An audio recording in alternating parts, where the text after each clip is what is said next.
বহুত ল'ৰা ছোৱালীয়ে মোক সুধি আছে যে এডিআৰই ৰিজাল্ট কেতিয়া দিব। এডিআৰই ৰিজাল্ট 7 মাৰ্চ শুক্ৰবাৰে আমাৰ গ্ৰেড 3 আৰু গ্ৰেড 4ৰ যি আমাৰ ৰিক্ৰুটমেণ্ট কমিশ্যন আছে তেওঁলোকে ঘোষণা কৰিব। যিমান কেইটা পদ আছে তাৰ বিপৰীতে 2জনকৈ ল'ৰা ছোৱালীক এই পৰীক্ষাত উত্তীৰ্ণ হ'ব আৰু তেওঁলোকৰ মাজত পৰৱৰ্তী সময়ত ৰিটেন টেষ্ট অৰেল অনুষ্ঠিত হ'ব। অৰ্থাৎ লিখিত পৰীক্ষাৰ ৰিজাল্ট গ্ৰেড 3 আৰু গ্ৰেড 4 আমি 7 মাৰ্চ তাৰিখে ঘোষণা কৰিম। এটা পোষ্টৰ বিপৰীতে 2জনকৈ ল'ৰা ছোৱালীয়ে এই লিখিত পৰীক্ষাত উত্তীৰ্ণ হ'ব। শেষৰ নম্বৰটোত যদি বেছি ল'ৰা ছোৱালীয়ে একেটা নম্বৰে পায় তেতিয়াহ'লে হয়তো 3000 পোষ্টৰ বিপৰীতে মই ধৰি ল'ব কৈছোঁ 6000 ল'ৰা ছোৱালী পাছ কৰিব লাগে, কিন্তু একেটা নম্বৰ যদি বহু পৰীক্ষাৰ্থীয়ে লাভ কৰে তেতিয়াহ'লে একে নম্বৰ পোৱা ল'ৰা ছোৱালীসকলেও পৰীক্ষাটোত ডেফিনেটলি পাছ কৰিব। অৰ্থাৎ আমি যদি ধৰি লওঁ 50 is a cut off mark, কিন্তু 50 যদি 50জন ল'ৰাই নম্বৰ পাইছে তেতিয়াহ'লে 50জন ল'ৰায়ে লিখিত পৰীক্ষাত পাছ কৰিব। সাব ইন্সপেক্টৰ, আমাৰ UB, AB, কমিউনিকেশ্যন, এই তিনিটা ক্ষেত্ৰত অসম আৰক্ষীয়ে সাব ইন্সপেক্টৰ পোষ্টৰ পৰীক্ষা পাতিছিল। ইয়াত পদ আছিল 203টা। ইয়াৰে ইতিমধ্যে লিখিত পৰীক্ষা হৈ গ'ল আৰু এই লিখিত পৰীক্ষাত যিসকলে উত্তীৰ্ণ হ'ল, যিসকলে কাট অফ নম্বৰ পাবলৈ সক্ষম হ'ল, তেওঁলোকৰ তালিকা 6 মাৰ্চ তাৰিখে আৰক্ষী বিভাগে প্ৰকাশ কৰিব।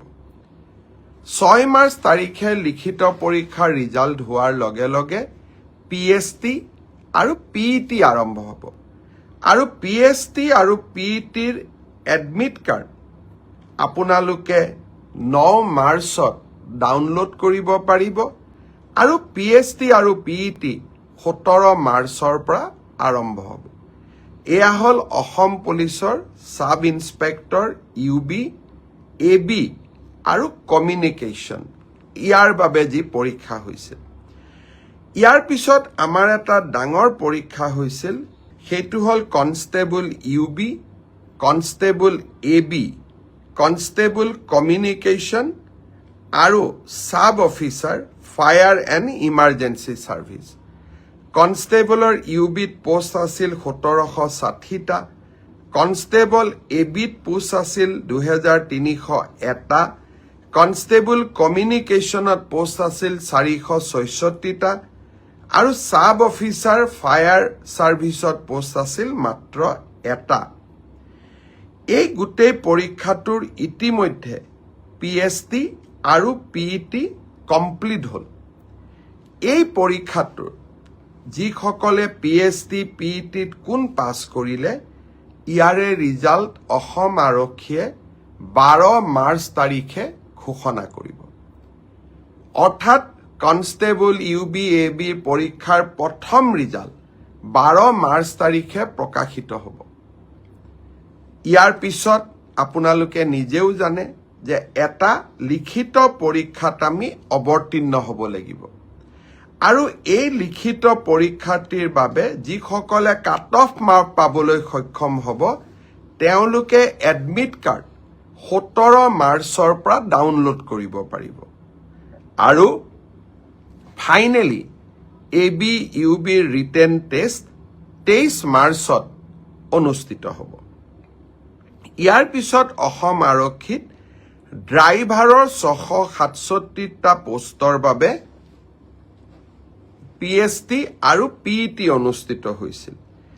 এই ড্ৰাইভাৰৰো PST, PETৰ পৰীক্ষাৰ ৰিজাল্ট অহা পৰহি দিনাখন অৰ্থাৎ 4 মাৰ্চ তাৰিখে অসম আৰক্ষীয়ে ঘোষণা কৰিব।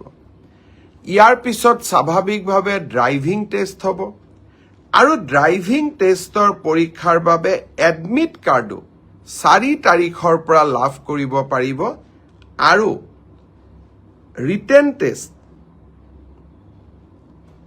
ড্ৰাইভিং টেষ্ট ৰিটেন পিছত হ'ব প্ৰথমতে ড্ৰাইভিং হ'ব ড্ৰাইভিং টেষ্ট 10 মাৰ্চত পৰা অনুষ্ঠিত হ'ব অৰ্থাৎ 4 তাৰিখে PST PET ৰিজাল্ট দিব এডমিট কাৰ্ডো 4 তাৰিখে দিব আৰু 10 মাৰ্চৰ পৰা ড্ৰাইভিং টেষ্ট হ'ব আৰু ফাইনেলি ইয়াৰ পিছত এটা লিখিত পৰীক্ষাটো আমি APR কৰিব লাগিব এতিয়া মই আহিছো কনষ্টেবল ABCDO অৰ্থাৎ কমাণ্ডো বেটেলিয়ন এই ক্ষেত্ৰত ইয়াত পোষ্ট খুব কম আছিল মাত্ৰ 164টা পোষ্ট আছিল 164 কাৰণ কমাণ্ডো বেটেলিয়ন বিলাক নতুন বেটেলিয়ন ইয়াত ভ্যাকেন্সি অহাৰ এতিয়া প্ৰশ্নটো বহুত কম কমাণ্ডো বেটেলিয়নৰ ৰিজাল্ট আমি আমাৰ কাট অফ মাৰ্কস যেটো PST আৰু PET যেটো কাট অফ মাৰ্ক তাক আমি 27 মাৰ্চ তাৰিখে ঘোষণা কৰিম অৰ্থাৎ কমাণ্ডো বেটেলিয়নৰ 164 পদৰ বিপৰীতে আমাৰ যি ৰিজাল্ট হ'ব কাট অফ মাৰ্কস এনাউন্স হ'ব 27 মাৰ্চ তাৰ পিছত এডমিট কাৰ্ড আহিব 1 এপ্ৰিল তাৰিখে আৰু সাইকোমেট্ৰিক টেষ্ট 8 এপ্ৰিলৰ পৰা অনুষ্ঠিত হ'ব আমাৰ গ্ৰেড 4 অসম আৰক্ষীত 258টা পোষ্টৰ বাবে অনুষ্ঠিত হৈছিল গ্ৰেড 4 পৰীক্ষাৰ PST PET হৈ গ'ল আৰু কেইটামান হ'ব বাকি আছে 15 মাৰ্চলৈকে চলিব সেই ইয়াৰ PST PET ৰিজাল্ট আমি দিওতে কিছু পলম হ'ব 30 এপ্ৰিল পাবগৈ এয়া হ'ল অসম আৰক্ষীৰ সম্পৰ্কত আপোনালোকে জানিব বিচৰা তথ্য